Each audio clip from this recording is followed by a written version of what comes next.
Everyone to this week's Active Travel Café, and we will start with our usual news roundup before we hand over to our main speaker this week, who is City Ed, a YouTube channel. Runs a YouTube channel, and he'll be talking to us about his channel and the kinds of content that he is getting traction with, which is a lot of focus on placemaking and how transport can enable that. So before we hand over to Ed, we'll kick off with our usual news section, and I'd like to invite Bob to speak first. This week we got some very sad news, and I'd like Bob to share that with the group and speak to that. Hi everybody. Thanks, Claire. Yeah, sad news. My old friend and comrade David Dansky passed away. He'd been suffering from pancreatic cancer for a year, and he died last week, I think. David was on Active Travel Café talking about his experiences after he was hit by a taxi in Camden, I think here a couple of years ago, and discussing the process of everything, including the highway layouts and what happened with the taxi, etc. His main area of activity over the last 20 years or so was to do with cycle training. He was one of the key members of Cycle Training UK, which did enormous amounts of training individuals and cycle trainers, of course, themselves, formulated curricula for teaching people with different kinds of disability. He'd been a teacher as well during his life. And I actually first knew him when I was involved with Reclaim the Streets protests about 30 years ago. So he was very much involved with active travel for a long period of time. And I just wanted to let you know about this. And I don't know what the protocol is in terms of contacting his loved ones, but I shall be writing to Claire, his partner. That's it. Thank you, Bob. Thanks for that. And hello, everyone. I am technically your host today, but had a technical glitch right as we kicked off. So thanks, Bob. I'll just introduce myself so people know I'm Roxanne. I'm from CamCycle in Cambridge. And do we just have any other comments about David Dansky before we move on to other bits of news? Well, good. All right. Can I just say something? I actually went to school with David. I was 2 years below him at school, bizarrely, and had a crush on his sister and knew the family very well. And I know his dad's still around, although quite elderly. So the float funeral was in Liverpool, where we're from, Jewish funeral, and yeah, he was lovely then, and he his background was quite interesting, which I won't go into now. But he was a very Orthodox Jew, which he then gave up being that ultra Orthodox and found the different religion of cycling. And I think cycling occupied a religious place, a hole in his life. So I think for many of us, I think that's probably the case. For him especially, it was a case. So Zichrono Lavracha, which may his memory be for a blessing. Thank you, Mark. Beautiful. Thank you. We're getting some comments too. All right. On with our news. Ruth, would you like to share your news today? Hiya. I'm not sure. This is London. I'm not sure if anyone else is on the calls there, but on last Thursday there was a protest, had been a protest the previous Saturday at Hammersmith Bridge, with some Labour politicians and Lib Dem and others giving out false information and false statistics. And a few of us got together, quite a lot of us actually, Thursday afternoon, to meet the new transport editor or writer for the Times. We were all very hopeful. We were a range of people of all ages, sexes, and someone from Wheels for Wellbeing came on her adapted tricycle. We all spoke to him, giving him the statistics, the truth, the whole stuff that was happening. Any of you may have read the Times article that came out on Monday. It was hugely disappointing. He didn't even comment on Susie, who was in an adapted trike, who'd actually made a huge effort to get there in not very nice weather from Putney. It's the only way she can get around. And it is kind of depressing because now we have Albert Bridge closed to traffic. Hammersmith Bridge is terribly busy with walking, cycling, wheeling, scooting. And we know that the statistics that are being given out are wrong. So it's a real uphill battle, and it is very hard work and very dispiriting.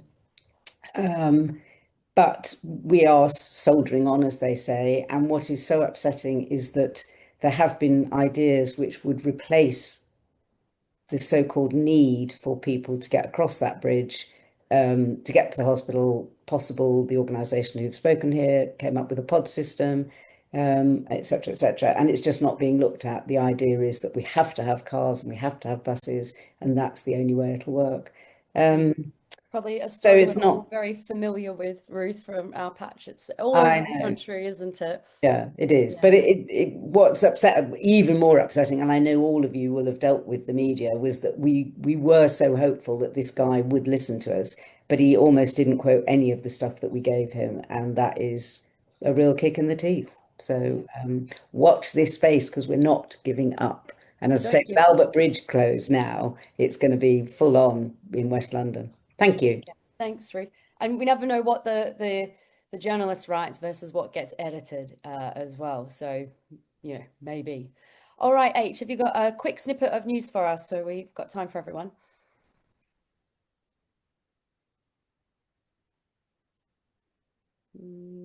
Maybe that's not working. We'll move on to Dave Cox and see if we can come back. Dave, what's your news? It's not good news, more bad news. I don't think I mentioned it last time. I think I only found out last Tuesday. Councillor Waseem Zaffar died quite suddenly from a heart attack. He's only 44, so he young enough to see the completion of the Birmingham cycle revolution if he'd lived, and he leaves 4 young children. I think Waseem presented at Ideas for Beers at some time, and he was the cabinet lead for transport and environment in Birmingham, and a lot of people have helped to put Birmingham on the map cycling over the years, but he really did make a big difference. He took a lot of advice, I found out yesterday, from Labour Walks and Cycles and Chris Kenyon's group, and we have a lot of stick about politicians. He was imaginative. He took on ideas from Ghent, outside Birmingham, that is, and he pushed a very ambitious Birmingham transport plan, which they're still working to, even though he lost favour with the Labour group by standing against the leader a couple of years ago.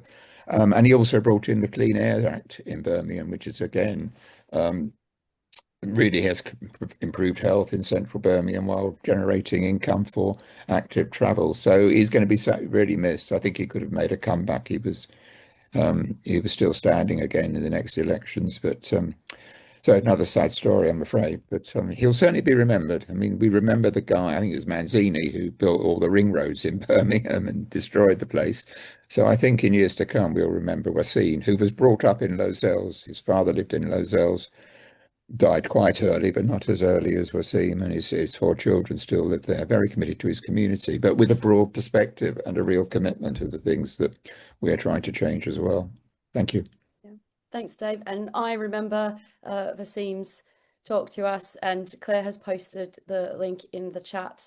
It was in 2022 that he came in and visited us, and it was really inspiring. So in his memory, we can go and take another look at that.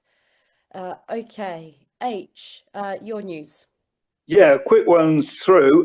There's a Lime bus in London saying that he wanted to get more permission for cyclists to get through red lights. But I've commented back that actually advanced stop lines at lights, the stop line for cars has a hole in it where the cyclists go through. And I'm sure that in York, there are some lights that have been there for about 20, 30 years on the old A64. Where the stop line has a hole in it where you go past the red light legally on a bike.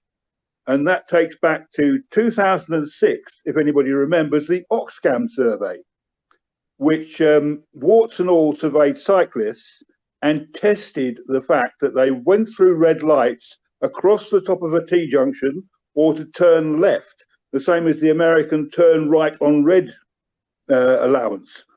And none of the crash statistics married up with the fact that some thousands, or if not hundreds, of cyclists were going through red lights to turn left or go straight across the top of a T-junction. And so this has been around for years. To touch on David Dansky, yes, I did the CT UK. There's a couple of other things I want to take forward, but I'm probably forgetting them all. Oh, yeah, and parking of bikes. I noticed that Lime have got Birmingham, so I'd be interested to know how they've taken over from Beryl, but also whether they're connecting, and Dave Cox would know about this, whether they're connecting with the hospitals initiative to put bikes with people. Because being able to hire an EAPC with your staff card for the hospital would mean that you can get lots more people with very low inertia getting onto EAPCs and riding bikes for the first time. Okay, thanks, Dave. And there's a few people in the comments talk about how they can go and investigate that. And looks like we've got a few people who can talk about it, but maybe not today, maybe a subject for a future session. Mark, would you like to share your news? We've got just over a minute for you. Goodness me. The Traffic Signs Amendment, Wales Regulations and General Directions 2026, which are coming into force on the 11th of March, otherwise known as side road zebras in Wales. So watch out for those. You can go and read the legislation, but essentially they're only permitted on side roads and where both roads are subject to 20 miles an hour. They can be placed between 300 millimetres and 5 metres of either a stop line or the closest of the two broken lines you get with giveaway markings. No globes, no zigzags. Good to have the tool, but putting paint down won't magically make layouts pedestrian friendly. So they need to take their place in the overall scheme of things. So more when we see some guidance. There's no guidance as I've seen just yet. Thank you, Roxy. Thank you, Mark. Well, it's a step in the right direction, isn't it? We hope we get more news soon. And just seeing in the chat, it's sad news. Looks like Frog bikes have also gone into administration, and Frog and Isla bikes both really changed the game for children's bikes and cycling in the UK. So that is really sad to hear, and I expect that means quite the premium on secondhand bikes for those brands. All right, everyone, we got through our news pretty much right on time, and thanks for Claire for stepping in when my laptop decided to have a brief moment. We all have those days, don't we? So we'll forgive the laptop. But now I am absolutely delighted to introduce our guest speaker, and that is Ed, or we should call you City Ed. And Ed is the man behind the popular YouTube channel City Ed. And I've just been poking around, and you've got some exceptionally high viewer statistics there. So maybe Active Travel Café is a bit jealous of all your viewers. And we've been promised a City Ed live session today, but extra nerdy for us because that's what we like here. But apart from that, Ed, I shall hand over to you. The screen is yours, and please let us know more about what you do. Yeah, thank you very much. Thanks, Roxanne and Claire, for having me on, and yeah, thanks everyone for giving me the time. Yeah, my channel focuses on urban planning, placemaking, new developments, new sort of master plans, and a bit of transport. So basically all of the things that I'm nerdy for, I just sort of do videos about. And I started it back in May 2024. Oh yeah, thank you for putting that in the chat. I started it back in May 2024 with a video about the development of Elephant and Castle in London, which is where I live, or I live just to the south of Elephant and Castle. And I fell in love with it the moment I kind of moved here. I moved here from Brixton. I was actually sort of priced out of Brixton. They laughed us out of the estate agent when we said our sort of budget for a 2-bed flat. So we ended up in Elephant and Castle, which is cheaper despite being more central. And then as I was kind of walking around the area, I saw all of the development that they were doing in the area. Elephant Park, which is, if you've not been, it's an absolutely fantastic bit of public realm where they've kept a lot of those mature trees. So I fell in love with it instantly. I have a background in urban planning, so I kind of knew a bit about all of this sort of stuff already. And I'd been thinking about setting up a YouTube channel for a while, so I just thought, oh, I'll do a video about Elephant and Castle, this area that I've kind of fell in love with over the last few years, and I'll talk about why I like it so much and why we need more stuff like that. And then as it's kind of transpired, I've done more videos about all of the stuff that I've been interested in. But the two videos that are most successful are two videos that I've done on Manchester. I don't know if you can tell from my accent, it's very, very soft, but I am from Manchester despite living in London now. And it always pulls me back. No matter what piece of work I do on Manchester, it always seems to go off. So I did a video about the phenomenal development in Manchester that has taken place over the last 30 years, and especially over the last 5 years. You might have seen in the press that it's now like the fastest growing city in the country. Its productivity growth is outpacing London, and it looks like it's going to be finally the sort of the second city, no offense to Birmingham, the sort of joint second city that the UK has been kind of waiting for all this time. That gap is finally closing between London and another city. There's still a long way to go, but Manchester is showing, I think, how to do it. And then I did a second video on Manchester, which was looking at the massive transport plans, ambitious transport plans that the city has in store. So I'm just going to share my screen. And please do. Oh, sharing is not turned on. I have to request it. Sorry. Apologies, Ed. No We will worries. get that switched on for Thank you. right away. Yeah, Birmingham is getting HS2. You're right. Okay. Oh, there we go. Brilliant. So if there we go. Share that. So hopefully you can all see that screen. Yeah. Yes. Fantastic, great. So this is it is a fantasy transport map, sort of tube map that I created for Manchester way back in, well, September 2025. And it is based on my interpretation of two documents that were released by Transport for Greater Manchester. One called the Rapid Transit Strategy, which was released in August 2024, and another also called the Rapid Transit Strategy sort of update, which came in August 2025. And I say interpretation because both strategies are incredibly stingy on detail, but it is possible to read between the lines and kind of figure out sort of routings and roughly what TFGM have planned. And interestingly, last week we had the start of the feasibility studies for a lot of these plans. So they are, you know, I mean, we make great plans in this country, but they don't always go ahead. But I think this one seems to be getting through a lot of those checkpoints that a lot of transport plans don't seem to get through. And it all hinges on really, I'll zoom into the city centre here. It all hinges on 3 new tunnels which have been proposed. So to give you a bit of background, Manchester's rail network is kind of extremely congested, extremely over capacity. It hasn't really been properly invested in since it was built in the Victorian era. And there's a section of track right through the centre of town called the Castlefield Corridor, which is one of only 3 sections of railway in the country that is officially designated as congested and in need of significant investment. And so TFGM's plan for one of the tunnels is this pink line that's drawn on here. And if we imagine that the red line here, you can see my mouse, can't you, hopefully? If you imagine the red line here shows the Castlefield corridor as it already exists, the pink line kind of duplicates that. And that's very much by design. It is designed as a sort of a bypass for that line. So it's essentially a tunnel that will take national rail services off the National Rail line into a tunnel in a similar way that the Elizabeth line has done in London, and that will create more capacity not only on the branches served by this new line, but also on the sort of the existing National Rail network. And when a train breaks down on the Castlefield corridor, it has consequences across Northern England's rail network, across the UK rail network. So this is really about not only improving capacity, but also improving the sort of the resilience of certainly Northern England's rail network. And if you know Manchester, if you know Manchester well, I'm zoomed in on the city centre here.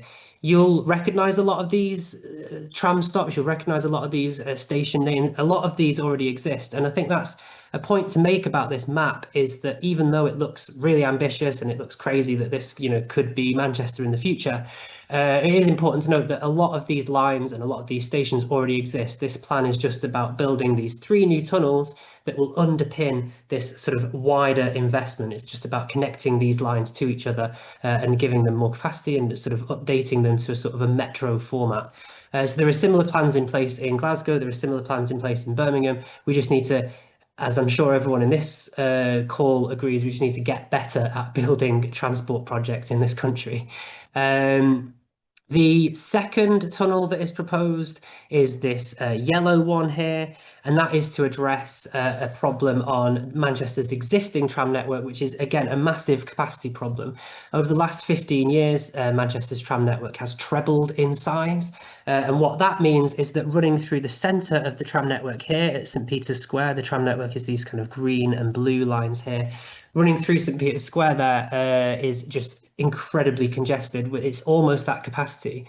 The problem with that is that TfGM has loads of plans to expand the tram network even further, and the tram network is already congested, so it probably needs more trams on existing services, but that's just not possible now with all of the trams that are coming through the city centre already. So the second tunnel is this yellow one here that runs from the southwest to the northeast, and it connects Cornbrook up to Victoria. And I mean, this is my interpretation, but that is TfGM's sort of plan. That's what they call these tunnels, the sort of southeast to northwest and the northwest to southeast kind of tunnels. And this one is going to link up the Bury and Altrincham lines, which, again, if you know Manchester, you'll know that that is where those two lines were the original sort of tram network in Manchester. When it was originally built, it converted the lines to Bury and to Altrincham, former railway lines, through a tram line in the city centre to up to the sort of the suburbs in Bury and Altrincham there. So it feels quite appropriate that they were the first lines to be converted from rail to tram, and now they're going to be the first lines potentially to be converted from tram to underground. And as well as those lines, TfGM is hoping to convert the line to Rochdale via Moston to this new sort of underground network. And in the south, not only does it go to Altrincham there, but it will also potentially be extended to Warrington and also down to East Didsbury here, which that line will be extended down to Stockport and Hazel Grove. So yeah, incredibly ambitious plans, but once those lines are taken off the tram lines and they're put underground into this new tunnel, you'll be able to extend the tram network significantly. And TfGM already know where they want to extend the tram network to, so they want to take it to Wigan via Atherton, which is another is currently a rail line that doesn't see a good service because there's no capacity in the city centre, and then they want to extend it up this this is a sort of a former rail alignment that's closed, but it's the one between Walkden and Bolton, so they want to extend it up there as well. And on the other side of the city, they are talking about converting the lines to Hadfield and Glossop here and Rose Hill here to tram as well. So that'll see a more frequent service. And Greater Manchester has done this a lot over the years. There's loads of ex-railway lines that have been converted to tram lines. So the city kind of knows how to do this pretty well, really. And I didn't touch on the Pink Line. So the Pink Line obviously runs underground through the city centre, but in the suburbs it acts more like sort of a Thameslink or an Elizabeth Line cross-rail kind of thing. So it takes over existing national rail services via Stockport and to the airport and runs those through a tunnel through the city centre and then out the other side up to Bolton and then up to sort of Blackburn, Preston and Southport. So that'll be more like a sort of a regional rail network that just so happens to run in a tunnel through the centre, a lot like Thameslink, a lot like the Elizabeth Line, that kind of thing. And then I've probably just got enough time to touch on another aspect of the tram, which is orbitals. So a big problem in Greater Manchester at the moment is that although it is it's a polycentric urban region, so you don't just have the city centre, you have all these other massive towns on the outskirts: Bolton, Stockport, Ashton, Altrincham, Eccles, those sorts of places. If you want to go from one to the other, you generally have to go through the city centre. It's a classic problem with a hub and spoke rail network such as Manchester, such as loads of other cities around the world.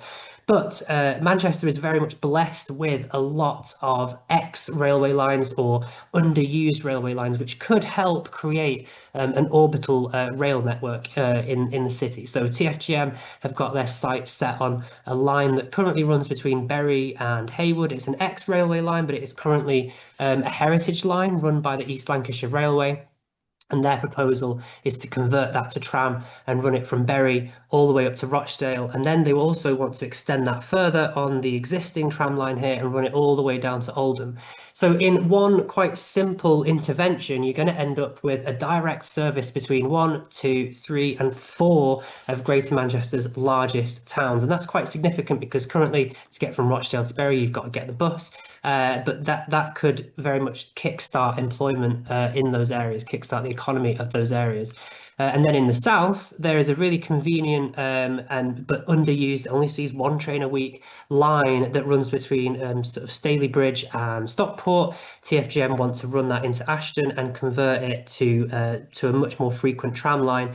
And then from there is another underused line at Stockport, which runs all the way to Altrincham, and they can use that to run services to the airport. So you'll be able to get direct from Ashton and Stockport to the airport without having to go through the centre of the city. And these kind of lines, these kind of orbital lines are great because they intersect with all of the radial lines coming out of the city. So at Ashton, it connects there, at Guide Bridge, it connects there, at Reddish, it connects there, and at Stockport, it connects there. And that not only opens up a lot more journey options, but it will also give the network a lot more operational resilience. So say, for whatever reason, this tram line is down, the one to Ashton is down, but you still need to get into the city centre, you can just say, okay, well, I'll just get this line here down to Guide Bridge and I'll change onto this line. It means that instead of having to jump in a taxi or get on a bus the moment the tram network is down, you have other options, which is something that the best public transport networks in the world have in buckets. And then just before we finish, do I have time before we finish? Sorry, I forgot the time. Okay, good. I can talk about this. We're loving it, Ed. Keep going. Oh, great. I can talk about this for hours. So okay, not hours. You can have a no, few minutes. yeah. Yeah, please do step in.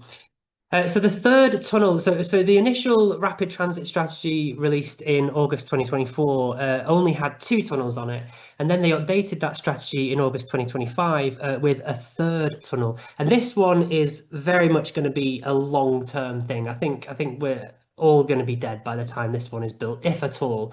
But it's represented by this purple line here, which you can see. And this is proposed as a driverless, fully segregated metro line.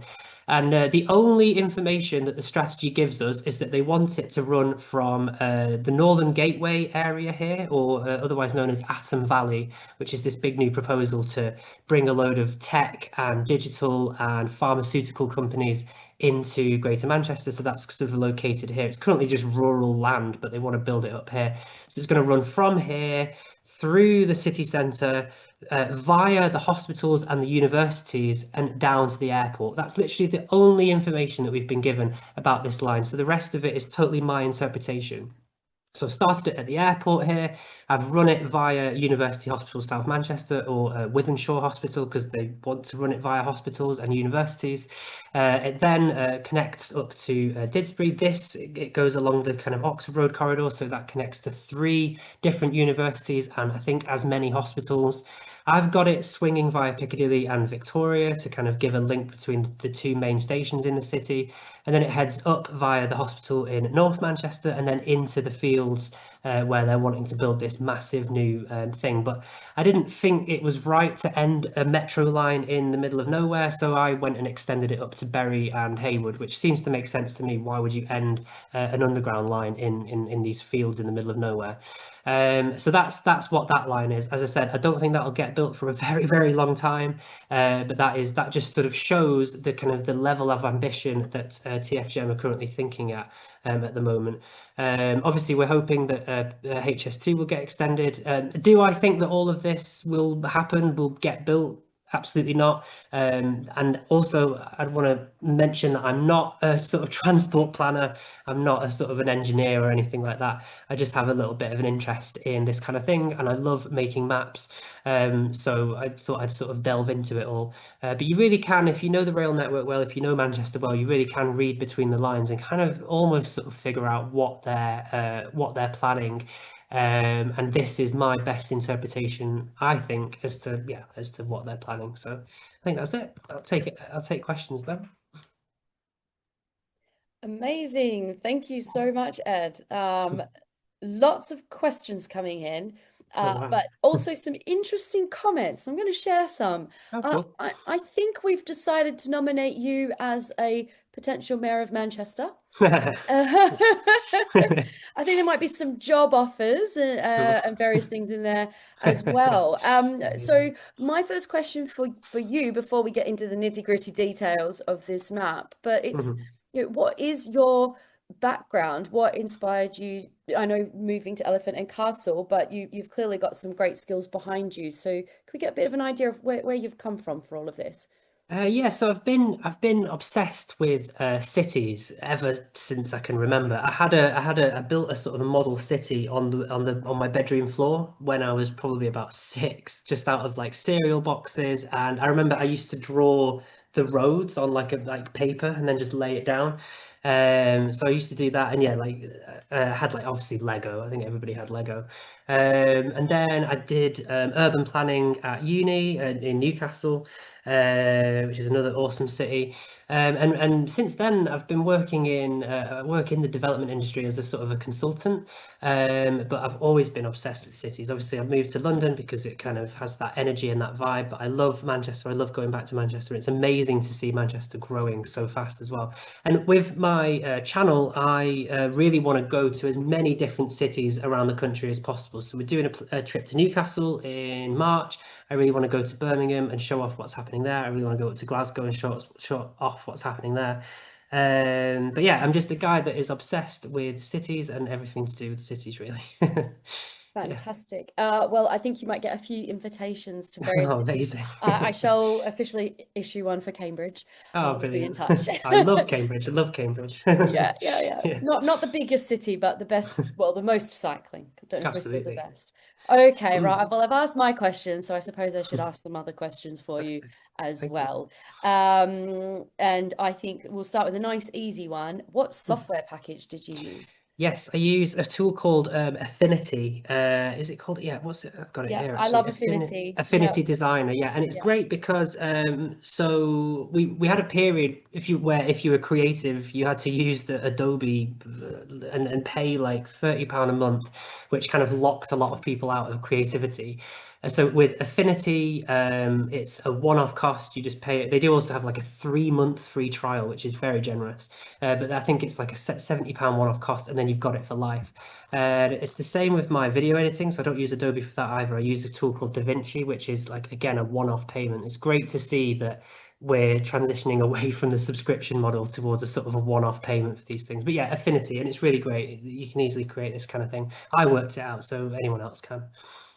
I can second that for Affinity, the whole package. Yeah. Especially if you're not too entrenched in Adobe, it is affordable Definitely. for the work we do.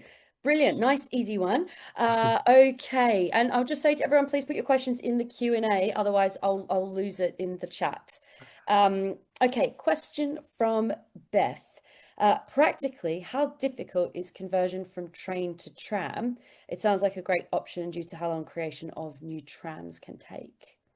Yeah, it is. And so they did it with this line here most recently, the one from Manchester up to Rochdale via Oldham. I think they did it about 15 years ago now. And it was a diesel heavy rail line, which required loads of subsidy because it just wasn't very well used and it cost a lot to maintain. When they converted it to tram, they electrified it, and trams, because it's light rail, I've heard at least, they require a lot less subsidy to run. Indeed, before COVID, the Metrolink paid for itself just through farebox revenue. They didn't need any sort of subsidy from the government or anything like that, which is quite a lot it's quite significant for a urban transport network. And in doing so, not only did they make it cheaper to run, they could also end up running a lot more services. They ran it as a tram through the middle of Oldham and through the middle of Rochdale, which increased that kind of like penetration into those towns. So before, the station in Oldham was like way out of the town centre, and that's why nobody used it. But when they converted it to tram, they physically routed the tram through the middle of Oldham. So now you've got tram stops literally just on the main kind of high street in Oldham, which has increased the number of people that use it. And yeah, it's cheaper to run, and they've also been able to add more stations. So I think places like Newton Heath and yeah, Oldham, and I think Hollingwood had a station before, but they added in stations like Freehold and Westwood and these places here. So there's basically been a lot more accessibility has been introduced. So yeah, it's a lot cheaper to do. It's a lot cheaper to run afterwards. And for Manchester, it seems to have worked. I think most of the sort of Metrolink network in Manchester is converted railway lines. So yeah, it's good. Yeah, brilliant. Mm. Okay. So another question. We've got this on the YouTube channel. But is this starting to get the planners, officers, politicians reaching out to you? Have you been able to have any meetings, for example, with Manchester transport planners? No, Ask Peter. no, sadly not.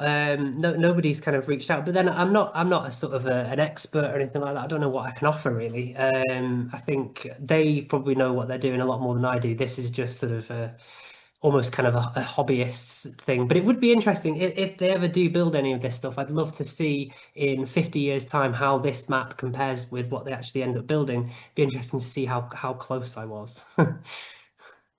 Yeah. That would be interesting. And I don't sell yourself short here. Okay. Ruth, I don't know if this a question or a comment on what was before. In Rotterdam, they changed from trains to metro, as in light rail, which are lighter and quicker. Is this possible? Yeah, so I think with the and in Rotterdam, I have been on it. I can't remember if it's light rail or not. I seem to remember it is kind of like a light rail that runs underground, and that would essentially be from what it is. Sorry, it was called the Sprinter. It's not the train anymore. It's called a metro, and it runs from all up to the coast. And it took a long time to build and cost an absolute fortune over time. But it is very light and it's much quicker and it's over capacity already. Wow, okay. So I think that sounds a bit like the plan for the yellow line here, where it runs underground but is kind of fundamentally light rail, and it takes over these rail lines here, because these are all segregated lines, so they're not trams in the city centre, outside the city centre here. So it'd basically be like, yeah, a sort of X railway line in the suburbs, and then it runs through a tunnel. A bit like the Newcastle Metro in the UK, where it's sort of light rail underground. I think that seems to be what from my interpretation, that seems to be what they're planning here. And a criticism of Manchester's tram network is that it's slow, especially in the city centre. So this would offer a much quicker way to actually get across town. Yeah. Brilliant. Thanks, Ed. So, Ed, I want to lift us out of the fantasy tube map and above ground, or back into the places that Cool. these tube stops could connect us to. Yes. And I'd be intrigued to know, what are some places that you think are doing really good things at the moment? I know you've featured some of those on your YouTube channel, not necessarily on this particular map, but where can we take inspiration from other places around the UK?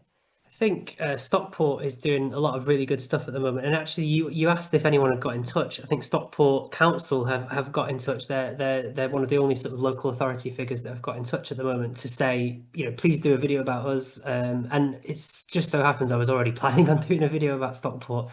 They're doing a lot of good stuff. It's really well connected with the train station there, but they're wanting to extend the tram network to Stockport as well. They've got this new park that they've built in the city centre, in the town centre. They've built like a bus interchange, and then above that they've built a big new park, and there's like a really cool spiraling cycle feature along there as well, which looks really cool. I'd love to ride along that next time I'm there. But also in the more historic sort of town centre in Stockport, they've got the underbanks, which was up until about 5 years ago pretty busy with cars and things like that, and then they closed it down, they've pedestrianised it, and it looks absolutely fantastic now. They have like street parties, there's loads of new shops and bars and restaurants have opened along the street, and they spill out into the street. Just Google underbanks in Stockport, because it's a really, really special part of town, and they're doing a lot of work. So they I think a lot of the Greater Manchester towns have recognised that the way the city centre has regenerated is through residential-led regeneration. They've built loads of apartments in the city centre, and now there's like 100,000 residents that live in the city centre, up from about 500 in 1990. And that has really led the way in kind of regenerating the city centre. Obviously, if you have people living there, that's people using the shops, it's people using the restaurants, people using the bars, and stimulating the economy. And so Stockport is one of the other towns in Greater Manchester that has said, great, we'll do exactly the same thing. They're building loads of new apartments. They are building an entire new kind of western part of the town centre that's going to have like 8,000 homes in a sort of series of apartment buildings and townhouses and things like that. It looks amazing, and they're really getting on with it, which is fantastic to see. So yeah, Stockport for sure. Brilliant. I can see on your YouTube channel my research, which was very distracting. I should have been working. You've got a video called "What the UK Should Steal from Dutch Urbanism." Now, this is Active Travel Café, so we've got to get a few mentions of bikes in here. So, is there something from that you really inspired you, and seeing what you've produced here, your integration with other modes of transport is going to be so vital for a successful stop sharing, shall I? Network of trains, trams, metros, whatever we want to call them. So what can you share with us about what you learned in that video? Yeah, so I actually lived in the Netherlands for about a year or so. I'd already been to the Netherlands in 2016 and utterly fell in love with it. That was where I fell back in love with cycling again. So I used to cycle as a kid, as we all did, and then I kind of like didn't cycle anymore. But then when I went to the Netherlands, we did some rental bikes and cycled around, and I was like, whoa, this is like revolutionary, like this is amazing. And as soon as I got home from that trip, I was still at uni at the time, so as soon as I got home, I bought a little secondhand bike, and ever since that has been like my primary mode of transport to get anywhere. And I have a bike in London as well, so I get everywhere in London on the bike. And it's fantastic, and it opened up a whole new world for me. And that's when I became obsessed with the Netherlands. So then when COVID hit, I have a very kind of like data heavy job. So when COVID hit, my employer was like, oh, you don't need to work in an office ever again. So I said, well, okay, why do I have to live in the UK then? And he didn't really have an answer to that. So the first place I wanted to go when I had the kind of opportunity to was the Netherlands. And I moved to Amsterdam and cycled around to my heart's content. And that's when I really kind of started to see how cycling and walkability could be integrated into our sort of cities and towns. That's when I really started to recognize it more. And obviously Amsterdam is like the best. Yeah, digital nomad, that's exactly right. Yeah, I mean, Amsterdam and the Netherlands generally is just the best for that. So that video, I now have, I met her over there. I now have a Dutch wife who I've brought home with me because she wanted to move to the UK. And so we end up going back quite a lot. So that video was essentially just a compilation of all of the different things that I love about the Netherlands and how they just have their ducks in a row in terms of urban planning and cycling and walkability. Everything is just super efficient. Obviously I talk about cycling, obviously I talk about walkability, obviously I talk about all of that sort of stuff, but I also touch on like bins in that video because they have centralized bin points in a lot of places in the Netherlands, which is just it's given me a new perspective on walking down the street in the UK and having to dodge all of the wheelie bins that block the pavements, because I'm like, this is just so inefficient, and we could literally just have a centralized bin point on every street, and then we could just avoid having this plastic clutter everywhere. So there's stuff like that in the video, and it's just things like if we did a lot, and for the video I did a lot of research into sort of council budgets, and it showed that even though these things like the centralized bin points and all that sort of stuff cost more money to sort of set up, they save a lot on maintenance longer term. So for instance, like Dutch roads, they use, obviously they're famous for not having potholes, but when you actually look into it, a lot of Dutch roads are not tarmacked. A lot of the streets have like block paving, and that means that if it needs maintaining, they just take up the blocks that need maintaining and put new ones in. It's way cheaper than what we do here, which is tarmac, where we have to rip it all up and then put it back, and then it inevitably ruptures again. And it's just little things like that I think we could improve about the UK, and yeah, the Netherlands just sort of shows how it's done. Just be more holistic in your thinking. about this sort of stuff, and the Netherlands absolutely nails it. And we could all just have cheaper council tax receipts, I believe, as a result of that, and we could have a lot nicer looking cities. But yeah. Yeah, I'm still perplexed at how I've become a nerd about Dutch paving, but it happens. Yes, It it does. happens. It Yeah. happens. Ed, as we sort of near the end of our Q&A session, I thought maybe we could shift your attention to your future plans. Where are you heading to next, and why? What is it that you're looking to cover in your upcoming videos? Oh, We have a yes. sneak peek about what's inspiring you. Yeah. So my next big project is I've got in touch with Centre for Cities. The people here will definitely be aware of, and they released a report called Flat Britain recently, which was talking about how the UK doesn't have enough kind of urban density. We have very sort of flat cities, and we need to build more flats. Was their kind of, that was the whole purpose of their report. And so I'm doing a video with them, basically talking about why we don't build enough flats, what benefits that would bring to our cities in terms of like urban densities, and of course improving public transport and reducing reliance on cars. If we all live in denser areas with shops and bars and restaurants on the doorstep, then you don't need a car in theory. So that's that video, and in that video we're going to touch a little bit on the almost kind of contradictory headache that is the UK's planning system, and why we don't build enough homes more generally, but also why we don't build enough flats. So I'm really excited. I'm writing that up at the moment. That's going to be really cool. As I mentioned, I'm going to Newcastle in March, so I'm already doing a video about that, which is part of a series that I kind of want to do about more places, which is kind of looking at their maps, looking at a city map, and doing a video about what this map tells about the history of a place. Because so, for instance, in Newcastle, you have the sort of the central motorway, which dissects the heart of the city. So I'm going to talk about that a little bit. And of course, in Newcastle, on a map, you can actually see Hadrian's Wall, because there's a sort of a cycle route along it. So you look at a map, and I'm sure everybody in this call will be able to spend hours looking at a map, but I'm no different. So I'm just doing a series where I look at the map of each city and just point at what I see and what stories it tells. And then it depends how much time I get this year, because I do also have a full-time job, so it's I don't really get a huge amount of time to work on my videos as much as I'd like. But I really want to do a series of videos called Why I Like X Town. So I did Why I Like Elephant and Castle. I've done Why I Like Hackney Wick. I really want to expand that out, because we Brits are quite self-deprecating, I think, about our cities and towns. Inevitably, you sort of say to people, "Oh, why don't you go to Peterborough? Why don't you go to Hull?" And they're like, "Oh, it's not very nice there."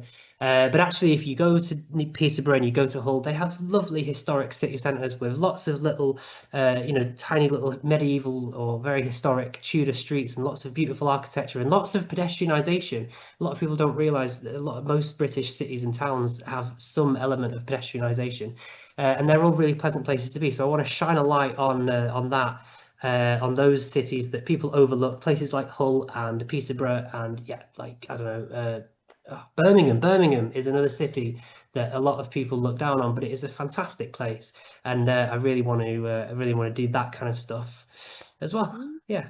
Yeah, and I guess you're making me think that if we do more to find and celebrate the good, then maybe we'll encourage more of the good, or if we feel a bit more enthusiastic and positive about our cities, we might see them in a different light and want to literally treat them better.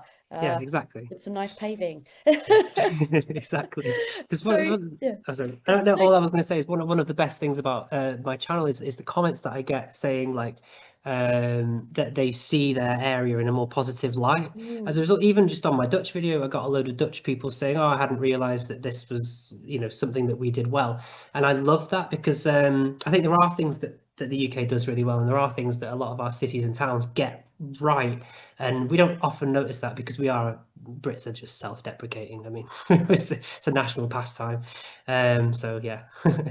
Well, then maybe we can round up with a couple of really positive things. What are those things that you really like and that you look for when you're deciding you like a place? What are those things we should look out for when we're in our own cities? So pedestrianised streets, obviously, it is something that we don't shout about enough, is that definitely you'd be hard pressed in the UK to find a shopping street that isn't pedestrianised, apart from Oxford Street, which is hilarious. The busiest one of all isn't pedestrianised yet. So stuff like that. We do just old buildings really well. Most cities, even small towns or sort of small cities, have a really incredible cathedral or a really incredible church surrounded by a nice kind of market square. We do that. I mean, we haven't done it very well for the past 50 years, but we have done it very well historically. That kind of human scale development, those lovely sort of townhouses that we used to build a lot of, and that kind of stuff that you'll find in any market town in the UK, those sort of 3- and 4-story buildings, which I think we should do more of. That we are getting more of a focus on cycling, which is great. Obviously not fast enough, but it is really encouraging to see. It's really encouraging to hear the updates on Birmingham earlier. And it was really encouraging to see, obviously, in Cambridge, whenever I'm there, it feels like the Netherlands. And I think a lot of places are now starting to, prioritize cycling, and you're starting to see more and more cyclists everywhere as well. I know from London, I've lived here 5 years now, and I've cycled in every single one of those years, and it gets busier and busier and busier. Even at the moment where it's really cold in the mornings and wet, I'm still sort of with a brigade of other cyclists on my way to work. So it's really awesome to see that. And I don't think that really happened a few years ago. And that kind of, it makes me laugh, because people used to say, like, oh, nobody will use the cycle lanes. And I'm like, well, there's more people using the cycle lanes now than there are, cars on the roads in places like the city and along the embankment. So it's awesome to see. And I just sort of think that's probably where the Netherlands started in the 70s. Everyone has to start somewhere. So hopefully in 50 years, we'll be at the same level that they're at now, or better. Oh, we can hope, can't we? Yeah. We can hope. 100%. Okay, I think that I will start wrapping things up. Ed, where do we send all the job offers? And if people want to see your YouTube or support you, how do we follow you, get in touch, etc.?